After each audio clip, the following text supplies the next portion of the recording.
박은조 목사님이 시무하시는 샘물교회 남녀 청년들 23명이 아프가니스탄에 봉사활동을 갔었습니다.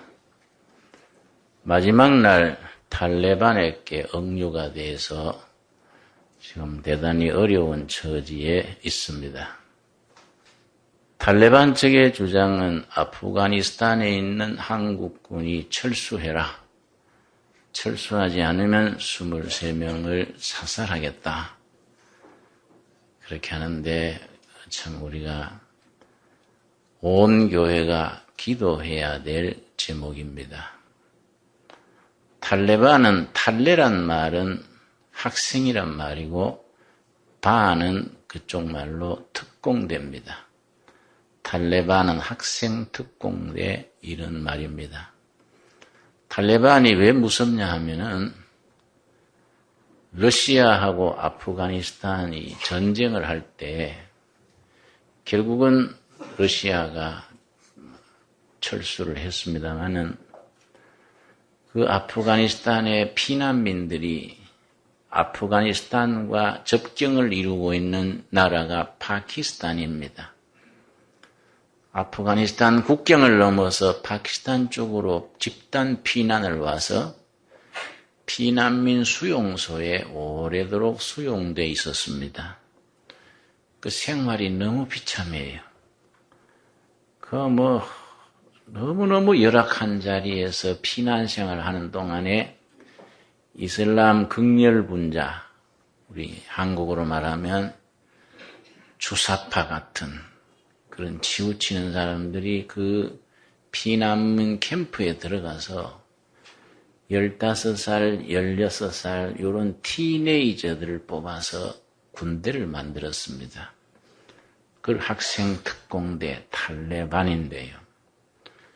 철저하게 의식화 교육을 시켜서 소련 제국주의, 미국 제국주의 물러치고 알라신이 다스리는 세계를 건설한다. 이런 자기들의 미션 마인드죠. 자기들 나름대로. 세계를 이슬람화한다. 탈레반 전사들이 목숨을 던져야 한다.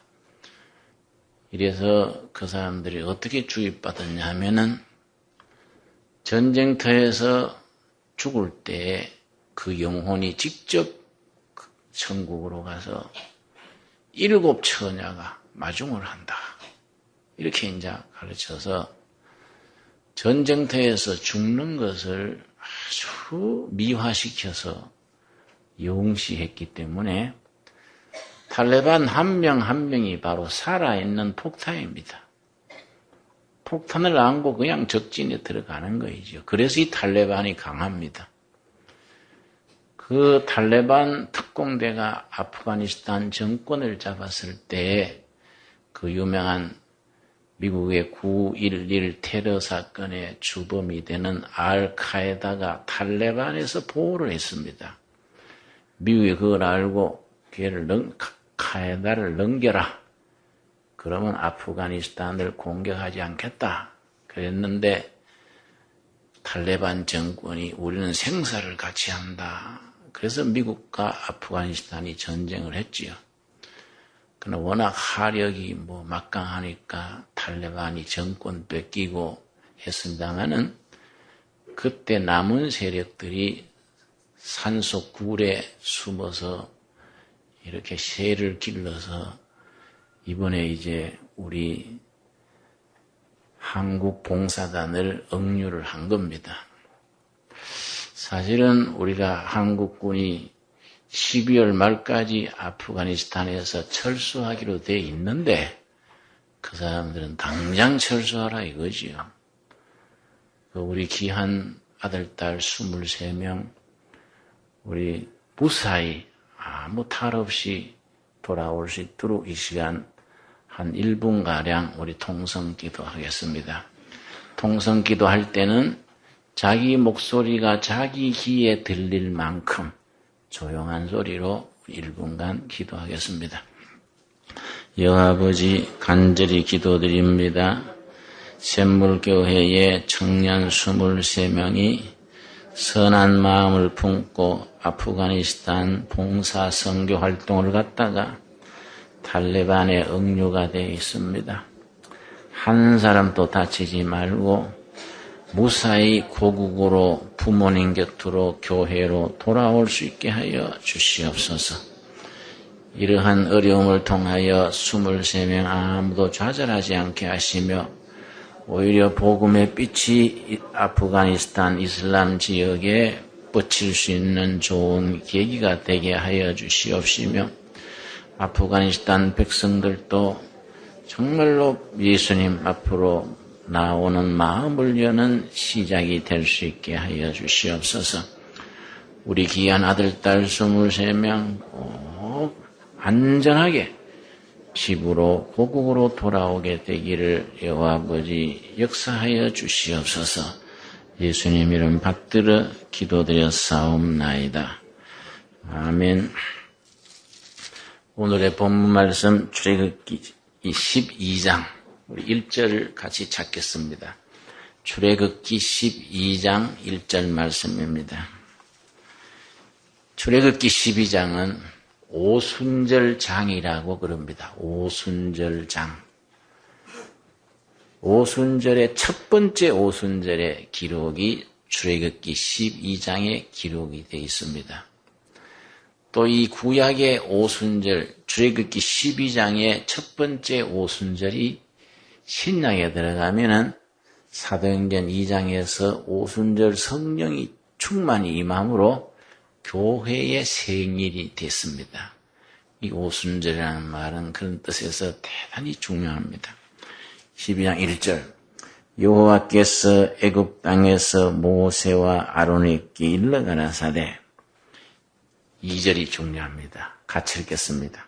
이달로 너희에게 달의 시작 곧 해의 첫 달이 되게 하고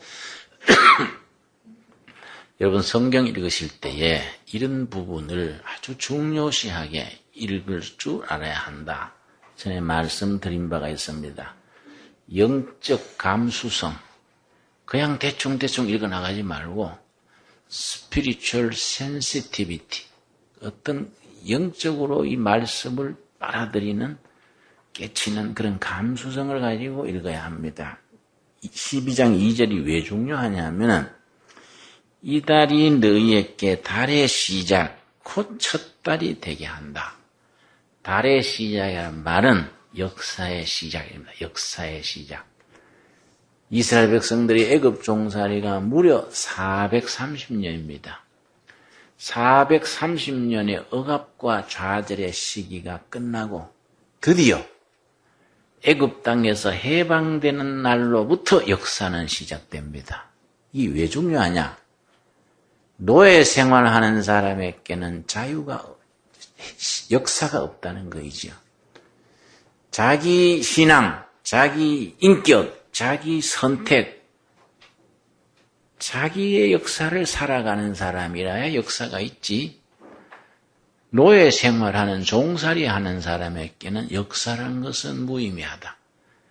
그래서 이 성경적인 역사관이 참 중요한 것이 430년에 걸친 노예 생활은 역사가 아니다.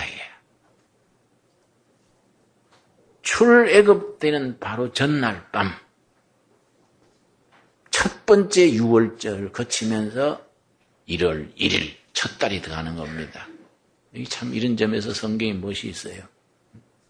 여러분, 우리가 자유민으로서 그리스도께서 우리에게 자유를 주셨으니 다시는 종의 멍에를 매지 말자. 갈라디아서 5장 1절인데 말틴 루터가 이 말씀을 그렇게 좋아해서 나의 복음 그렇게 말했던 구절입니다. 그 자유인으로서 자기 선택하고 자기 인격, 자기 신앙으로 자율적으로 사는 사람이 역사가 있는 거이지 누구한테 매여 살거나 억압받고 살거나 누구의 조종받고 사는 사람들은 그건 역사가 아니다. 그런 점에서 첫 번째 6월절을 지나면서 역사의 시작, 첫 첫 달이다. 이렇게 선포되는 겁니다. 자, 3절. 너희는 이스라엘 회중에게 고하여 이르라. 이달 열흘에 너희 매인이 어린 양을 취할지니 각 가족대로 그 식구를 위하여 어린 양을 취하되 첫 번째 6월달에 어린 양을 각 가정 단위로 잡습니다. 가정 단위로. 여기서 어린 양이란 말은 6월절 어린 양 예수님을 나타내는 그림자라고 말합니다.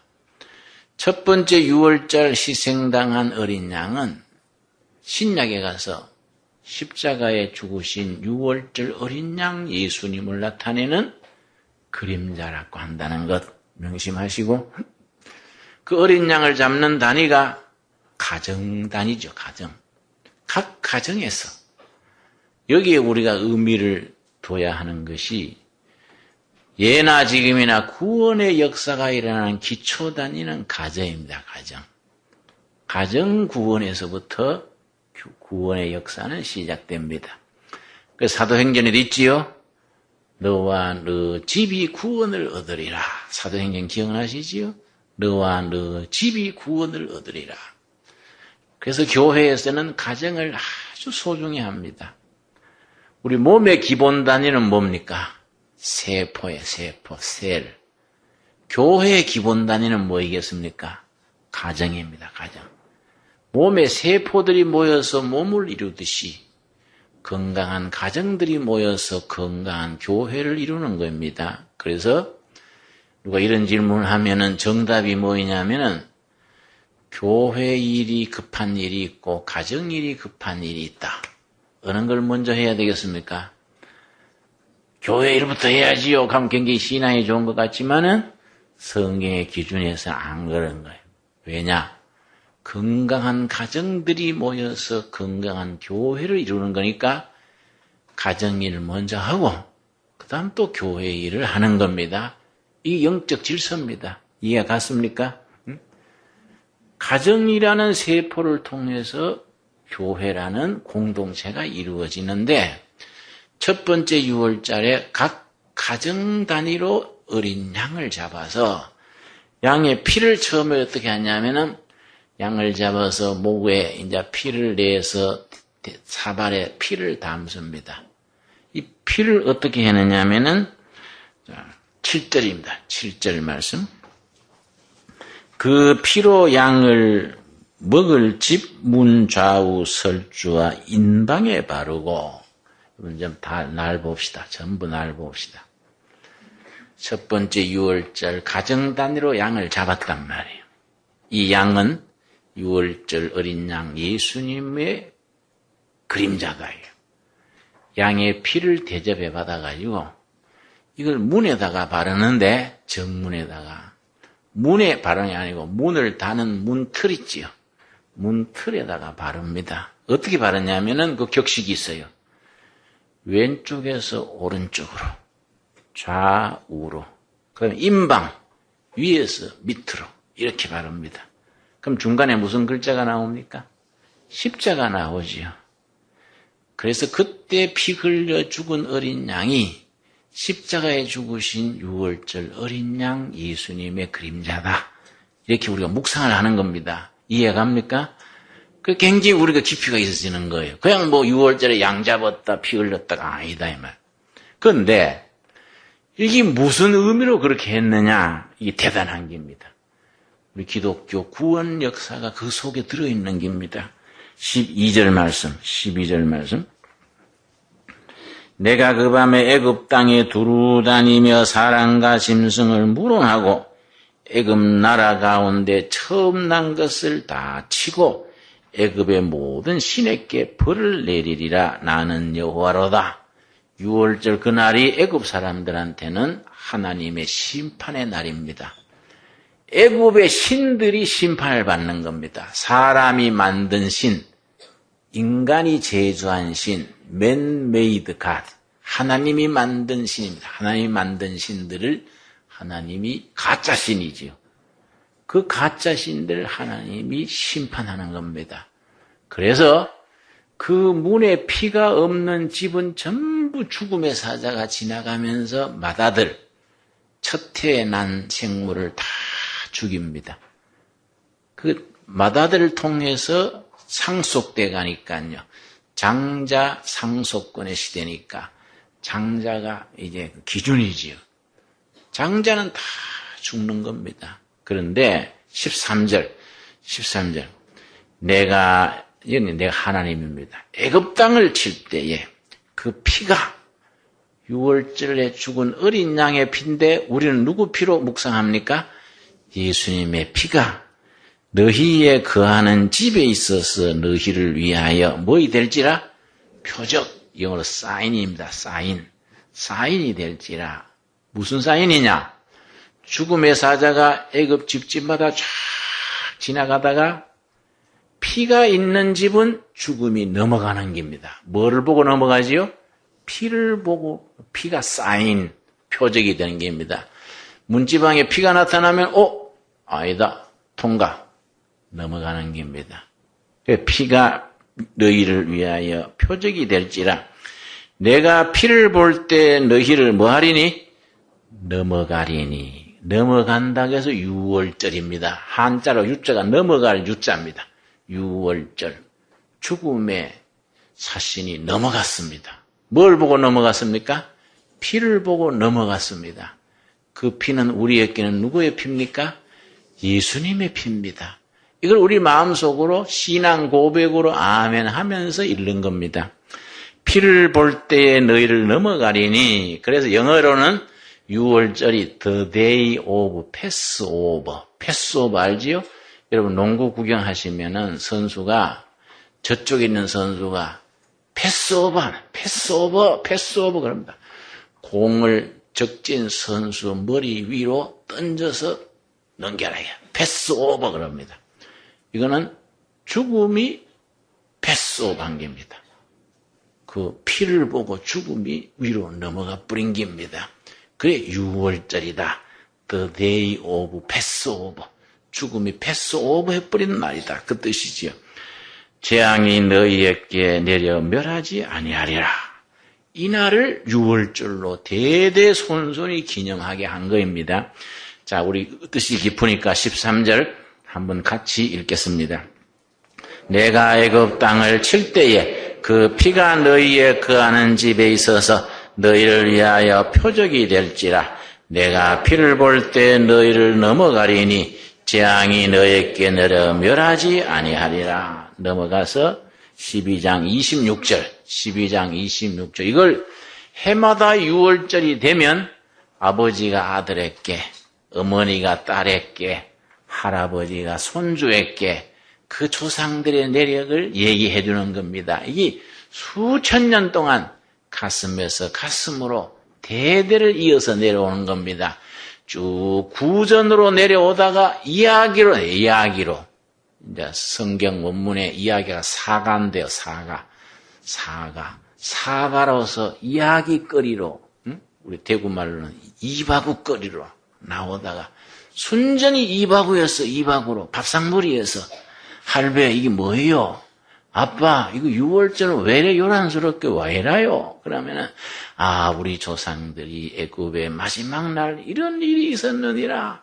이야기에서 이야기로 전해 내려가다가 어느 날 성령의 영감 받은 사람이 수천 년, 수백 년 내려온 이야기를 적은 거예요. 이걸 우리는 뭐라 그럽니까? 성경이야, 성경.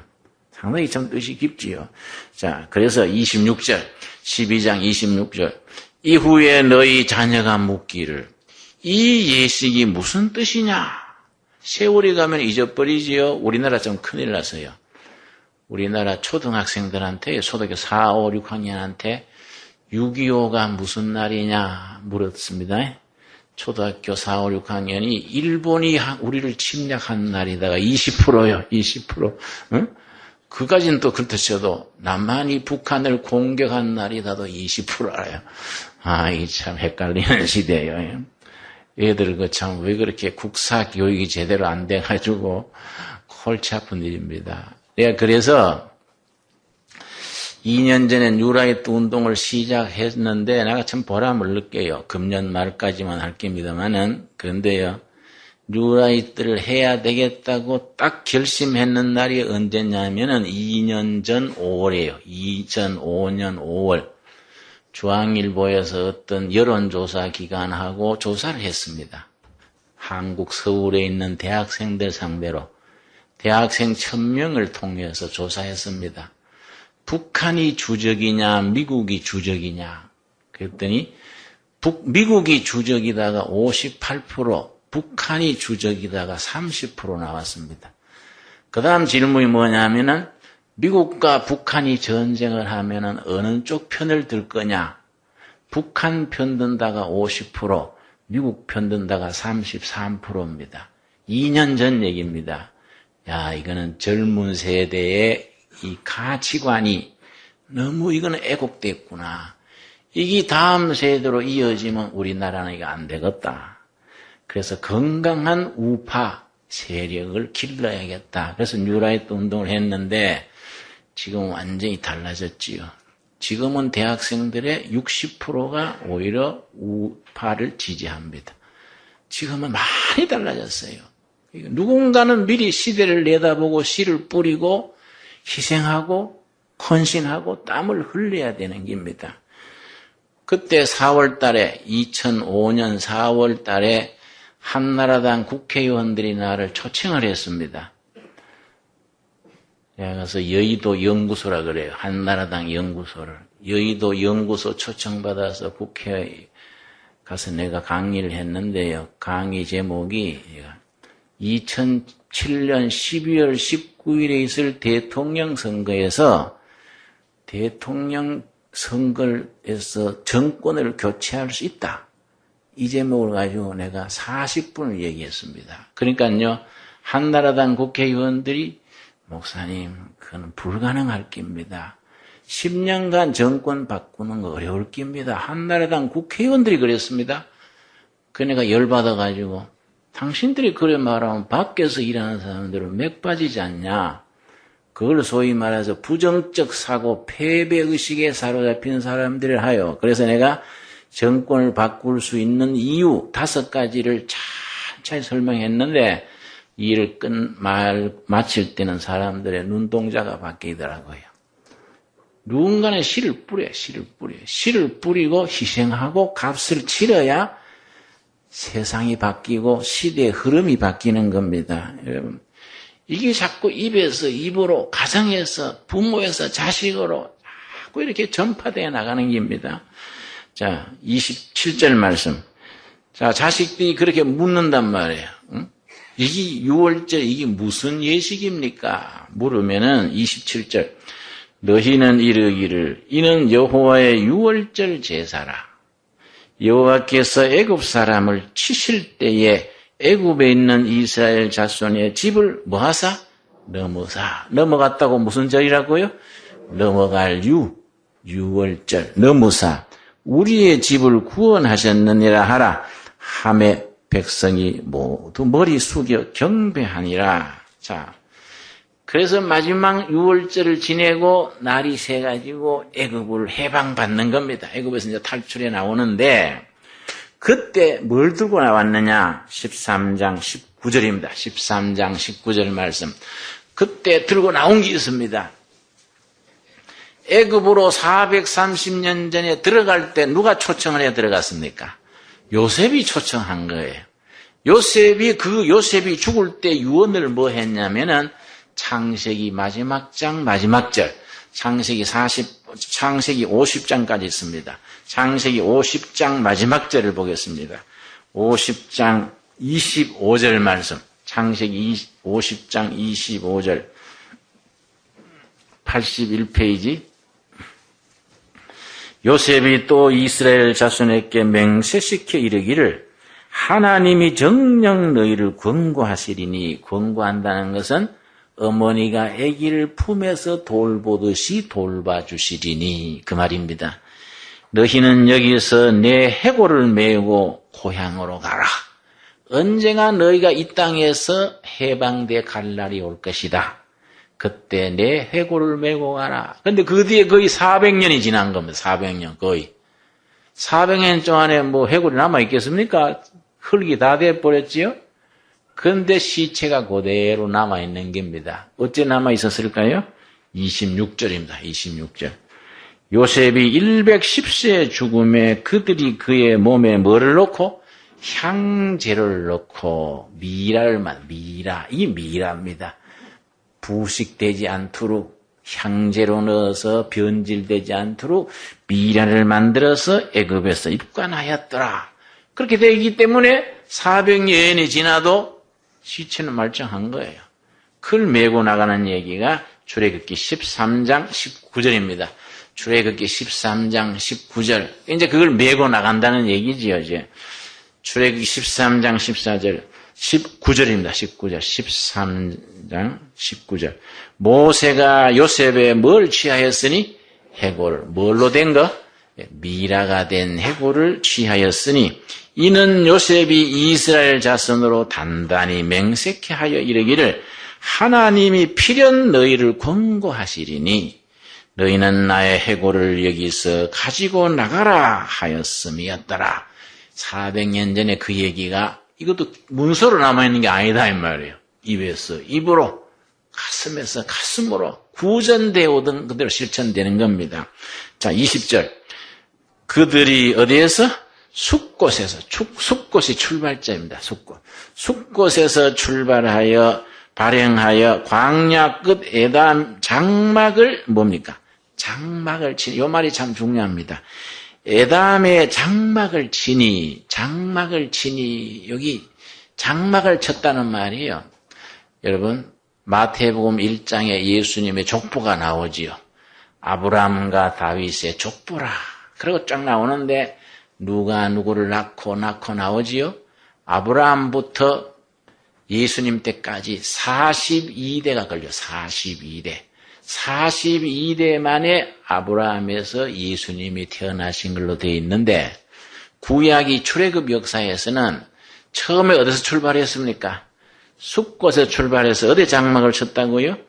에담의 장막을 쳤고 그 다음에 어디에 장막을 쳤고 어디에 쳤고 가나안 땅에 들어가는 때까지 42번 장막을 친 거예요. 42곳에 장막을 친 거예요. 성경은요, 깊이 읽어보면요, 전부 이렇게 수가 맞고 아주 참 이렇게 짜임새가 아주 기맥힙니다. 그 영적인 의미들이 참 있습니다. 그런 거는 나중에 성경 공부할 때 자세히 나누며 은혜 받기로 하고, 자, 그렇게 40곳에서 발행해서 에담의 장막을 치면서 가기 시작했는데, 홍해가 바로 막는 거예요, 홍해가. 뒤에는 또 바로왕의 전차부대, 말이 4마리가 이끄는 전차가 있어요. 전차부대가 추격해 오는 겁니다. 그야말로 절대절명의 궁지지요. 거기서 몰살당하게 된 겁니다. 그러니까 백성들이 막 원망을 하지요. 14장 11절입니다. 14장 11절. 예나 지금이나 백성들이 막 원망을 하고 막 씹고 하지 않습니까? 응? 막 야단 났습니다. 그때 모세가 뭐라 그러냐? 11절. 모세에 대해서 백성들이 원망하는 내용입니다. 그들이 또 모세에 기르되 애굽에 매장지가 없으므로 당신이 우리를 이끌어내어 이 광야에서 죽게 하느뇨. 막 지도자 모세를 몰아붙이는 겁니다. 종살이 해도 그냥 두지. 괜히 당신이 우리를 선동해가지고 이어 데리고 와서 무슨 짝이냐. 몰아붙이고 하는 겁니다. 모세가 간절히 기대했는데 14절이지. 오늘 핵심이 14절입니다. 여러분, 14절 말씀을 여러분 마음에 잘 새기기를 바랍니다. 우리 같이 읽겠습니다. 여호와께서 너희를 위하여 싸우시리니 너희는 가만히 있을지니라. 저는 이 말씀 참 좋아합니다. 원망하고 막 붕 떠가지고 막 참 우왕좌왕하는 백성들 앞에 모세가 하나님이 우리 대신에 싸워주실 테니 우리가 할 수 있는 건 가만히 있읍시다. 가만히 있어라. 나는 이 말씀을 좋아해서 복잡할 때는 가만히 있습니다. 막 욕도 먹고 오해도 받고 뭐 또 내 실도 잘못하기도 해가지고 막 꼬이고 복잡할 때는 가만히 누가 뭐라 그래도 막 눈 감고 배째락하고 가만히 있는 게입니다. 이게 영적입니다. 영적. 우리가 막 설치면 하나님이 봐줄 수 없다 이게요. 안 그렇습니까? 있는 그대로 탁 손 놓고 주님 알아서 해주십시오. 가만히 있어라. 하나님이 우리를 위하여 싸우시리라. 너희는 가만히 있어라. 여러분 가만히 있는 연습합시다. 뭘 전화 걸고 이리 뛰고 저리 뛰고 그럴 때는 움직일수록 더 꼬여요. 더 오해받고 뭐 변명도 못하고 더 힘들어집니다. 좋은 방법이 있습니다. 따끈하게 물 받아놓고 목욕 한번 탁 하고 막 다 뻗치고 잡버리는 거예요. 푹 잡으면 실컷 자고 나면은 아예 전화 오는 거 전화 코드도 빼버려요. 다 빼버리고 푹 자고 일어나면은 기도하고 싶어지는 거예요. 무릎 꿇고 기도하는 중에 머리에 딱 스파크가 오는 거예요. 바로 여기다. 기도하는 중에 딱 떠오르는 거예요. 지나고 보면 별것도 아니요. 응? 그렇게 하면 되는 것을 걔네 내재주로 하다가 골비만 들었네. 우습다고요. 그래 가만히 있을 줄 알아야 돼요. 우리 한번 다시 같이 읽읍시다. 14절 말씀. 여호와께서 너희를 위하여 싸우시리니 너희는 가만히 있을지어다. 이 말씀이 마음에 닿습니까? 응? 자, 15절 읽습니다. 여호와께서 모세에게 이르시되 너는 어찌하여 내게 불을 짓느냐? 이스라엘 자손을 명하여 고담. 뭐라 그랬습니까? 앞으로 나아가게 하고. 이 말이 참 중요합니다. 앞에 홍해바다 물이 가로막고 있는데 하나님께서 모세에게 멈추지 마라. 주저앉지 마라. 앞으로 계속 나가라. 응? 영어성에는 go on 그래. go on. 행진을 계속해라. 계속. 멈추지 마라. 이거. 바닷물에 다 들어가면 고기밥이 될 게 있는데 하나님께서 멈추지 말고 나아가라. 이게 뭘 의미하냐면 신학적으로 중요합니다. 하나님은 백성들의 삶의 현장에서 행동하시는 하나님, 액션하시는 하나님. 그래서 사도행전을 영어로 뭐라고 붙였습니까? X, 행동한다. 성령님이 사도를 통해서 액션하신다. 액션. 하나님은 성전에서 대접받고 계시는 하나님은 성경에는 없다. 서민들의 삶의 현장에서 움직이시고 인도하시고 액션하시는 하나님. 그게 여기 들어있는 겁니다. 모세야, 너희 백성들이 홍해바다가에서 멈추지 말고 주저앉지 말고 머뭇거리지 말고 계속 나가라. 계속 나아가라. 참 멋있어요. 우리는 그런 하나님을 믿는 겁니다. 우리는 나아가라 그렇게 했는데 그 다음에 어떻게 했습니까? 16절 지팡이를 들고 손을 바다 위로 내밀어 그것으로 갈라지게 하라. 이스라엘 자손이 바다 가운데 육지로 행하리라. 하나님께서 보여주시는 거예요. 그래서 20절이죠. 20절 애굽진과 이스라엘 진 사이에 이르러서니 저편은 구림과 흑암이 있고 이편은 밤에 광명함으로 밤새도록 저편이 이편에 가까이 못하였더라. 저편과 이편이 딱 갈라지는 겁니다. 저편은 어두움이 있고 흑암이 있고 이편은 뭐 있었다고요? 광명이 있더라. 저편에 흑암이냐 이편에 광명이냐 줄 서라. 신앙은 선택이다 그래요. 여러분 선택한 겁니다. 우리가 지금 여기 나와가지고 말씀에 마음을 기울이고 이렇게 앉아있는 것은 선택한 겁니다. 이 편에 광명에 줄 선 거예요. 우리가 저편에는 흑암이 있고 혼란이 있고 좌절이 있는데 이 편에는 광명이 있고 희망이 있고 이거는 미래 비전이 있다 이게요. 여러분 우리가 광명에 선택한 만큼 선택한 사람답게 하나님이 우리를 통해서 역사하시는 것을 삶으로 몸으로 보여줄 수 있기를 바랍니다. 기도하겠습니다. 주님 은혜를 감사드립니다. 우리를 이 땅 저편 흑암의 땅에서 이편 광명의 땅으로 인도하셨음을 감사드립니다. 시절은 불경기를 당하여 모든 일이 꼬이고 복잡하고 어그러집니다. 이럴 때 여호와께서 우리를 통하여 하시는 일을 가만히 볼 수 있는 분별 주시고 믿음 주시고 마음의 평강을 허락하여 주시옵소서. 예수님 이름 받들어 기도드려 사옵나이다. 아멘.